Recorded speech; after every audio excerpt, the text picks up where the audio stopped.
Good. All right, let's go ahead and let's get our neck going. So take your chin down to your chest, and then we're gonna extend all the way up to the ceiling. We'll go 10 reps.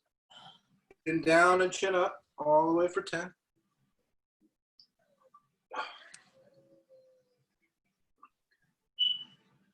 Good. Keep going. For me, a little stiffer going back then forward. Couple more. 3, 2, 1. All right, rotations now. So we're gonna go to the right and then to the left. So let's do 3 each direction.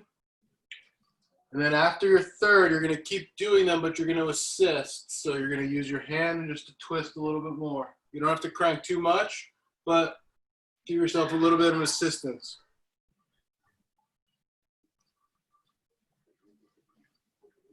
Good.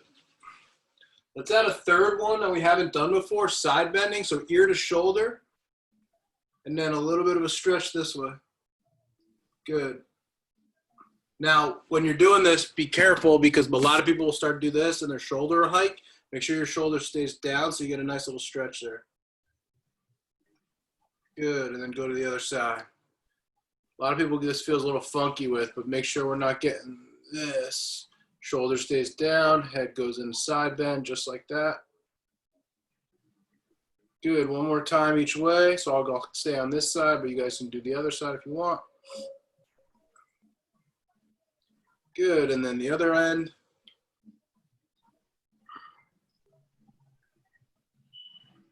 All right, now let's go ahead. We'll go in a we'll go in a kneeling position here. We're gonna get a nice quad mobility stretch to start. I've been doing this a lot lately.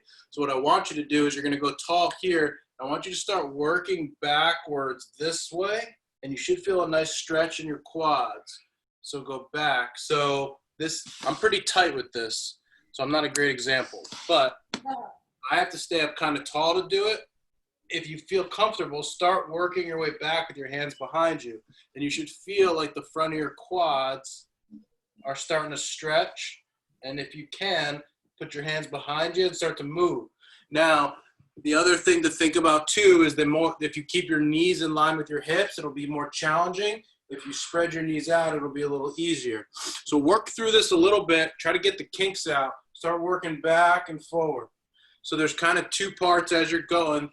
There's the bending the knees part, and then there's kind of the leaning back part. You'll get more the further back you lean. So just kind of feel that. Good. Yep, nice. Good, David. Yep.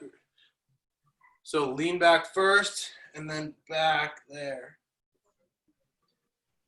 So lean back, and lean back. 2 more. Lean back. And lean back. All right, now let's go into 1/2 kneeling position like this. And then from this position, we'll do a few things. We're just gonna lean forward. So let a little abs and just lean forward. So I don't wanna see this. Don't let your chest puff out like this. Try to stay neutral in the core. And let's just rock forward and rock back. And rock forward and rock back. As you're rocking forward on my back leg, I'm trying to squeeze my glute on the back side. I don't want to just let everything loose and go forward. So keep that glute squeezed and go forward here. So squeeze and back. And squeeze and back. Good. So now I'm in this kneeling position. I'm going to take both of my hands. I'm going to put them inside of my foot. So just like this. And then from here, I'm going to lift my back knee off the ground. Okay, so now go ahead and hands first and lift the back knee. Good, now slowly try to bend your elbows and get your chest to the ground and come back up. If you can, there you go, good. Bend the elbows and try to get the chest to the ground. And bend the elbows and try to get the chest to the ground. Good. Do about 6 or 7 on each side. If that's too hard for you, it's okay. You can keep your back knee on the ground and just work elbows down with back knee on the ground. 2 or 3 more. Good, and let's switch sides. So now we'll do the hip stretch to start. We're gonna be kneeling, And let's start working and rocking our way forward here. So rock forward and back. Nice little pace today. We're not going to hold any one position for too long. We're going to get in and out kind of quick. So squeeze the glutes and move forward. Good. Really make sure we're not getting extended in the back. So as we do this, it's real easy to start arching. I almost want you to, you're going to feel, I'd rather you feel like you're flexed forward a little bit. That's going to force you to extend at the hip and not the back.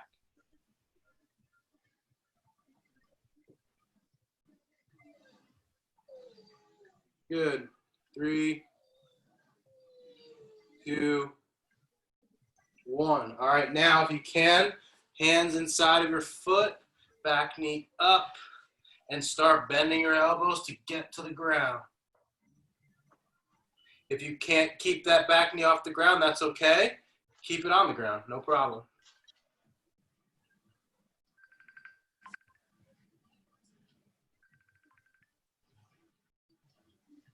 Good, 3 more. 1, 2, and 3. All right, good, shake that out. All right, good, we're gonna go quadruped now. So hands and knees, and let's work some nice easy cat camels like we start with in the past. So we're gonna drop down as far as we can, and we're nice and slow, try to round and round and round, and try to round our back as much as you can. Good. And then drop it down as much as you can. When you drop your back down, lift your head up. And then when you round your back, you're gonna drop your head down. And really try to push away from the ground, round your back, good. And nice and slow, let's do 5 really good reps. Go really, really, really slow. So your spine, remember, is a bunch of different joints stacked on top of one another. And so if we move too fast, they're all going to move as one. You don't want them to. You really want to think each individual spinal segment is working by itself. It's very easier said than done, but something to really start to think about. 2 more. 1, 2. So I can tell you, if you guys look at me, one of the things I'm working on, so I had back surgery years ago, and one of the problems that when you go to move your spine, it should be a uniform curve, so it should kind of curve equally. If you look for me, I have a nice curve here, but then it gets really, really flat down here. So I'm constantly trying to work to gain some more mobility in that area. Few of you guys have where you have better, nice curves in your spine, and that's really what you want because that's how the force gets distributed equally. So that's really what we're going for when we do this. All right, so now let's go back into our kneeling position, and what we're gonna work in some rotation patterns. So I think this is super valuable for you guys being barbell lifters. If you think about it, we don't do much in the rotating category, and it's good to make sure that we have it. So we're gonna go 1 knee down and 1 knee up. I want you to cross your arms over your chest, and what you're gonna start to work on is rotating into the leg that's up. So I want you to twist, twist, and twist. If you do this correctly, you should feel maybe your ribs stretching and your upper back stretching. You shouldn't feel it in your lower back at all. So I want you to twist into the side that the knee is up. So if your right knee is forward, you're going to twist to the right. And just try to get that rib cage moving, twisting. Now I'm talking through this. You guys should be breathing through it. So when you get to where you feel like you get stuck, if you take a nice breath in and out, you'll be able to get that extra ½ an inch of range of motion or extra 10 degrees. And that's really what you're looking for. If we're trying to increase range of motion when we get kind of stuck, that's when we want to start to push a little bit. 2 more. 1 and 2. Good. Switch sides. So for me, left foot's going up. Right foot's going up. I'm rotating to the right.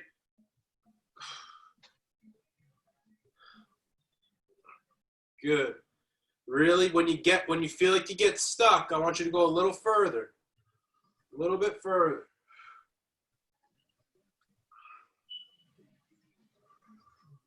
Reset yourself after a few reps. Make sure you're not getting too far out forward. Make sure that glute is still squeezed. So this is good.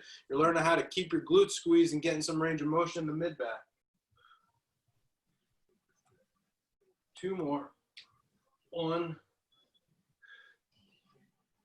2. All right, now we're going to do the same thing in a different position. So it's still going to be mid-back rotation. So let's go quadruped again. Go back to that, and I want you to just feel similar movement pattern, different motion. So I'm going to take my right hand and cross it on my chest, and I'm going to open up my eye, look up to the ceiling. I'm going to rotate and twist. Down and up and rotate and twist. Now, as you're doing this, it's very, very easy to feel this in your lower back. You shouldn't. So if you need to get your abs to tighten, or you need to think about moving in your torso a little bit more, that's what I want you to do. So just up and twist and rotate. Up and twist and rotate. Good.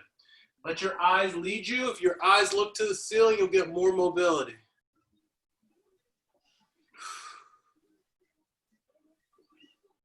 Good. Now, get your rotation, and then when you get to the top, arm up and twist a little more. So get to the top, arm comes up, twist a little more. Good. Keep going. You guys look great. Good. If this is tight, when you guys get to a sticky spot, you're better off holding it for a second there and working through that tight spot, taking a breath in, taking a breath out. So the only way your body is going to gain range of motion is if it feels comfortable in that position. So if you think about it, if you get to a position, you're strict, your body's not going to take it. So what you have to do is you get to a stretched position. Now your body can actually feel what's supposed to happen. It says, okay, I got this. And it's going to start to learn how to get there.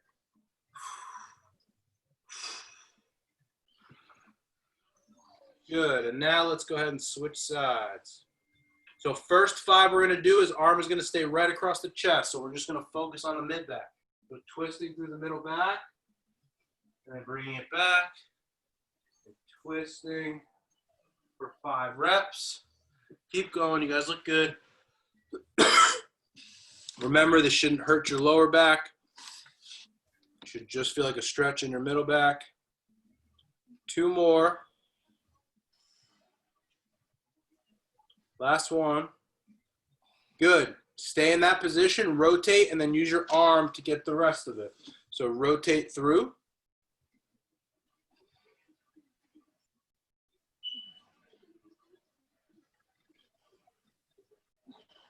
Nice. Good. 3 more.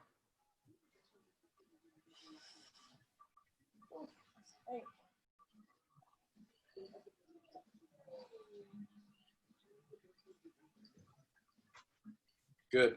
All right. Now, we're going to do a little different one today. This is really good for lower back. So we're going to get some spine extension here through our whole low back. A lot of people are afraid of this motion because they're afraid of getting their spine into an extended position. In fact, in our office, if someone has a back problem, probably we spend the most time trying to regain the extension position. So even if this hurts a little bit, I wouldn't be afraid of it. It might mean you actually need more. So where I want you to start, I just want you to go on your stomach and then on your forearms, like pretending you've got the TV right out in front of you here. And how does that feel? Is that painful? Does any of that hurt anybody? Feels okay? Good, not so bad. Now what I want you to do is put your hands underneath your shoulders, and we're going to do a press up here. Now, when you do the press up, this is, I always say, it's the worst push up you've ever done. Don't squeeze your glutes. Let your glutes relax. I want you to press up onto your hands, and I want you to hold that position up top, and I want you to let your glutes relax. If you feel like your glutes are squeezing, that's your body's way of protecting itself and not letting you get full range of motion.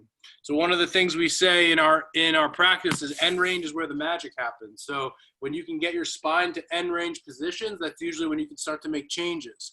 And in this exercise, I want you to be able to extend your elbows all the way, get your glutes to relax, and it should feel normal. It should feel maybe like a stretch. It should be no pinching, no pain. Good, and go ahead and do 10 of those. Up and down for me. Good.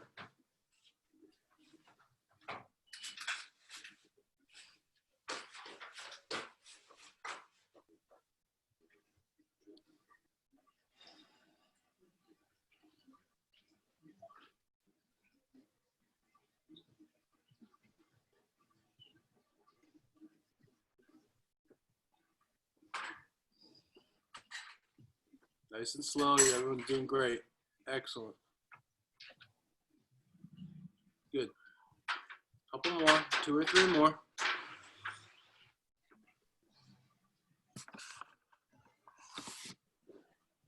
All right, now we're going to go into a tall kneeling position here, right? So knees are going to be on the ground, glutes are going to be squeezed, but what we're actually working on is overhead position, right? So if I'm really extended through here, I want to tuck this under. We've done this a bunch of times. So we tuck our pelvis under, we squeeze our glutes. From there, we're going to start working both arms overhead. Now, here's the key. We've got to maintain this core position. What I see so much is that we get to here, and then in order to get our arms up here, we do this. I need you guys to really be conscious of squeezing glutes and squeezing abs, and then slowly working arms overhead without losing this. So what I want you to work on is only going as far as you can go by maintaining glutes and abs. So let's start and let's get going. No arching in the back. So squeeze those butt cheeks, get those abs engaged. If you get to a point where you feel stuck, I want you to breathe your way through it and try to get arms overhead even more. Good. Tuck that pelvis under, squeeze those butt cheeks, get tall and upright. Get as upright as you can. Good. Keep going. Work 10 reps of that. So this should be very much be a core and glute exercise. If you're flexible and this is easy, we've got to squeeze our glutes and abs even more to make sure that we're getting in the position that we need to.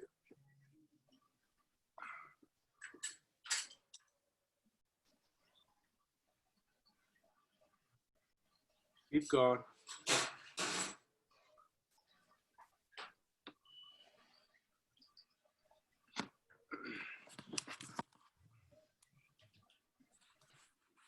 All right, 2 more. Then we're going to go to our backs, and we're going to do the same thing in a laying down position, or supine as we call it.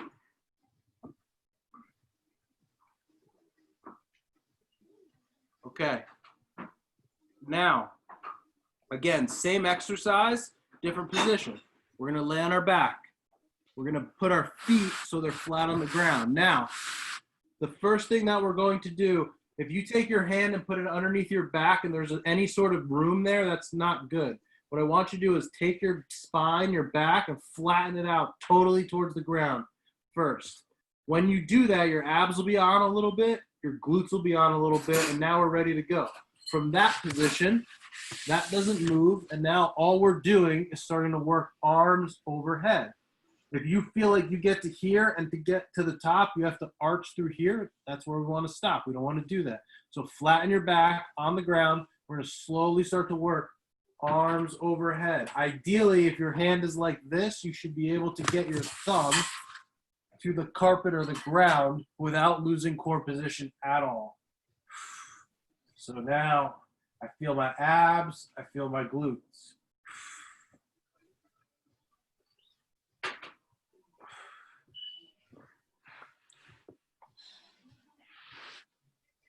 Good. So flatten that back. Flatten your back. Good. So if there was a towel underneath your lower back, I wouldn't be able to pull it out from under you because you're creating that much tension and pressure in your core.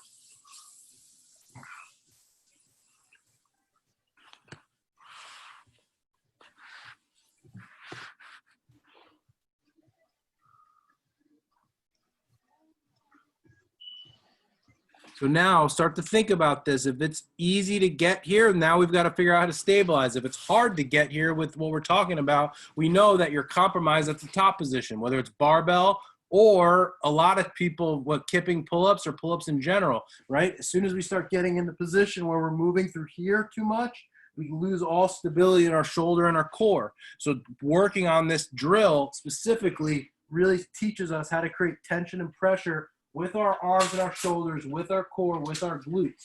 This is the exact same thing. And again, I like to connect the dots for you.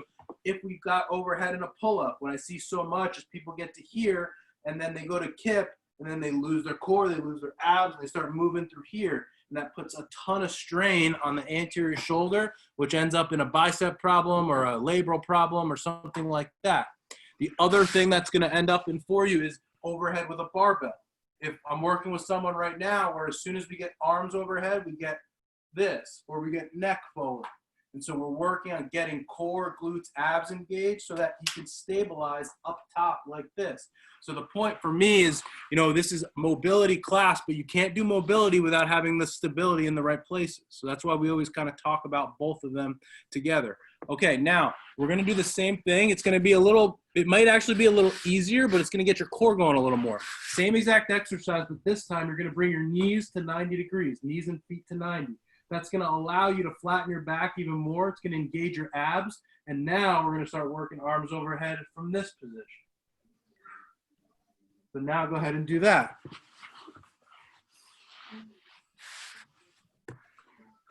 So I want you to get overhead, good, really get your abs engaged, get your back flat, get overhead in that position.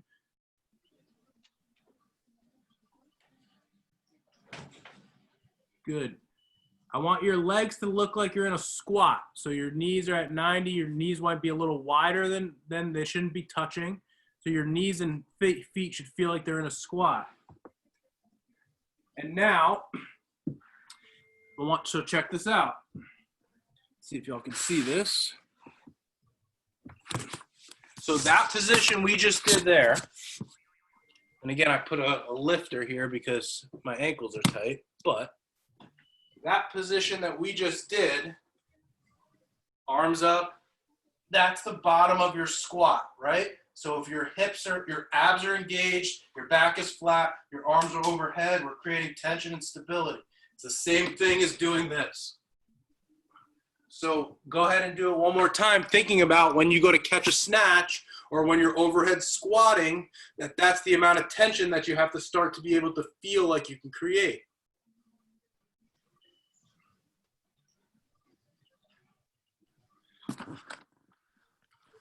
So as you guys are going, you know, everyone moves a bit differently. Some of you guys, this is kind of easy for. Some of you, it's hard to get in that position. The ones that it's hard to get in that position, obviously we've got to be able to get you that position. That's easy. The ones that you get there easily, if you have a problem, it's that you're not stabilizing in that position. So you're able to get there, but when you get there, are we using the muscles we need?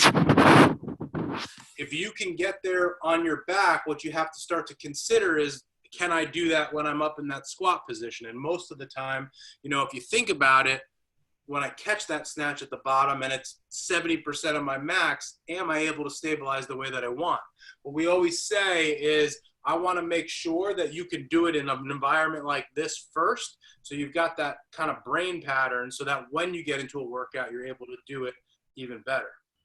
So let's go ahead and get some ankles in. Ankle mobility, my favorite and my nemesis.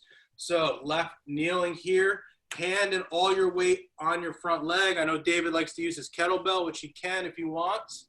But let's go knee, start to work over your third toe. So start to go knee over toe here, keeping your heel on the ground.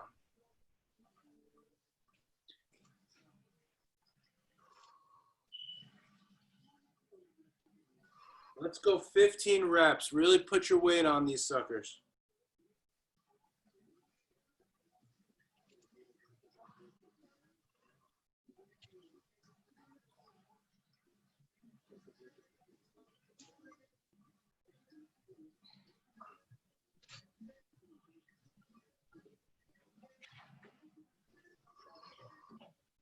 You should feel a stretch in the back of your Achilles and your calf area.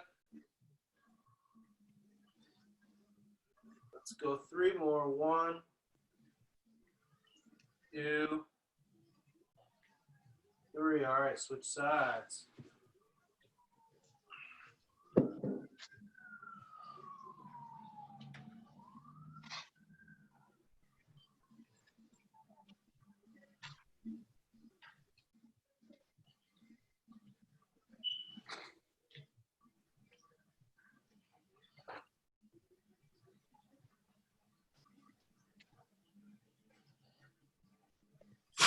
So you have the Achilles tendon is made up of two muscles. It's both of the calf muscles, the gastroc and soleus.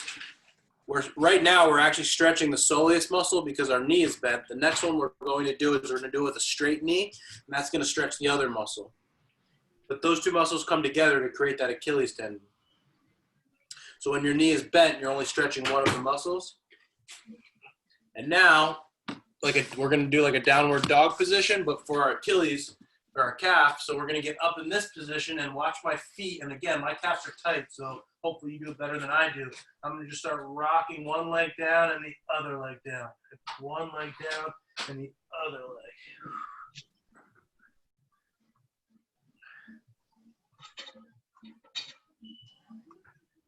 I'm just going to kind of march back and forth. Just try to straighten that one leg at a time. Try not to let your hips move that much. Your feet are pretty close together, so I'll show you from here.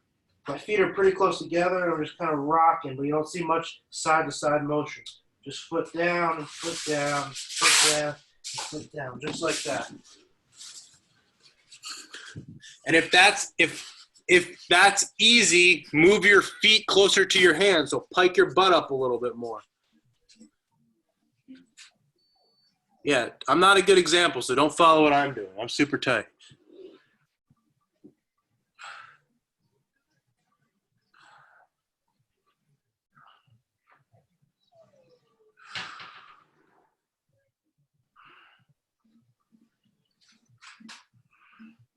Good, take a break.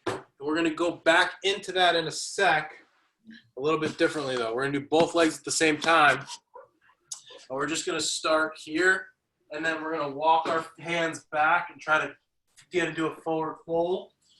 And then try and walk your hands out, but keep your feet and calves on the ground as long as you can. Walk your hands back, get into forward fold. Walk your hands out, but really try to keep your heels on the ground as long as you can. Just do 5 of those. So walk yourself out and back in. So go ahead and walk out almost into like a plankish position. And then, yep, and try to bring your feet closer together.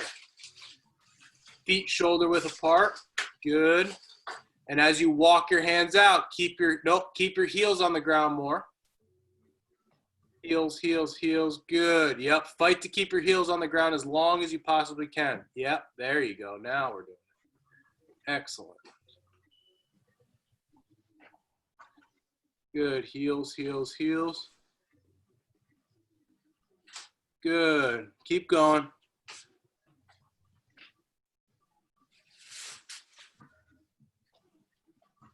Three more.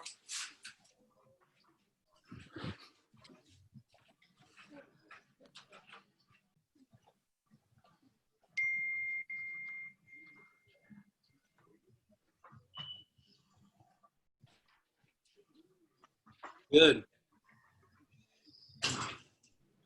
All right. Very good. How did we do? It was good? Yeah. What was any areas that were really hard or easy, or what do you guys think? Oh, great. Yeah, you did good? Yeah, the calves felt really good stretch. Calves. Was one harder than the other? Like the straight knee versus the bent knee? They're both equally tight, but it felt good stretching. Yeah. That so that's why the calf muscle, if you only stretch with the knee bent, you only get one of them. If you only stretch with the knee straight, you get only one of them. So doing both of them is important. Probably truthfully from a lifting perspective, that crosses over. The knee bent one, this one is more like your squat, just because it's a more similar position. But overall, they're both to make sure that you can maintain. And again, part of this too, you don't have to do all of these every day, but it's good to at least kind of assess where you're at. What I see with most people is they'll come to me after like 30 years of not doing anything, and it's all a disaster. Like, I used to be able to do this, but that was like 30 years ago. And so for most of this, if you get there and it's no problem, then that's fine. You don't have to do it. But you just want to make sure it stays there, because I don't know, I'm a big believer that for most of us, it's not that we just get old and like get immobile. It's that we get old and we stop doing those things, and then we get immobile. So that's kind of why we're all exercising and doing our thing. But some of this stuff, you're getting yourself in ranges of motion safely that you normally wouldn't get to. And if you have some spots and areas that are consistently a problem, you know, listen, I'm realistic. Most people probably won't improve them. But for most of us, if they just don't get worse for the next 30 or 40 years, that's actually really good, right? If we have the same mobility now at 20, 30, 40, that at 60, 70, we're doing okay for ourselves. So even at the worst case scenario, if you don't improve, you just don't want to get worse. You just don't want to decline. So think about that with a lot of this stuff. And obviously, if you're getting in positions that hurt, you know, that's a warning sign that there might be something else going on. So just stuff to be aware of. I always use this stuff as to know that before the train falls off the tracks and you have a real problem, if this stuff starts to get funky, there's going to be a problem coming down the line somewhere, right? And you rather find out now than before it actually happens and you're really screwed, right? Cool. Evelyn, we good? Yeah. Cool. Sorry about the miscommunication. What's that? I'm glad you guys stayed on for me, though. That was good. Kind of catch up on some stuff. Yeah, all right, good. I'm sorry I missed happy hour. Next time we need drinks. All right, so Evelyn, you and I will chat, but if there's interest, if you guys want this, I'm still open to doing it. So as long as there's people Yes. coming, I'm able to. Classes help a lot. Yeah, I mean, I haven't been on the live ones. I've been doing the, Yeah, me too. and they're really useful. So. Okay.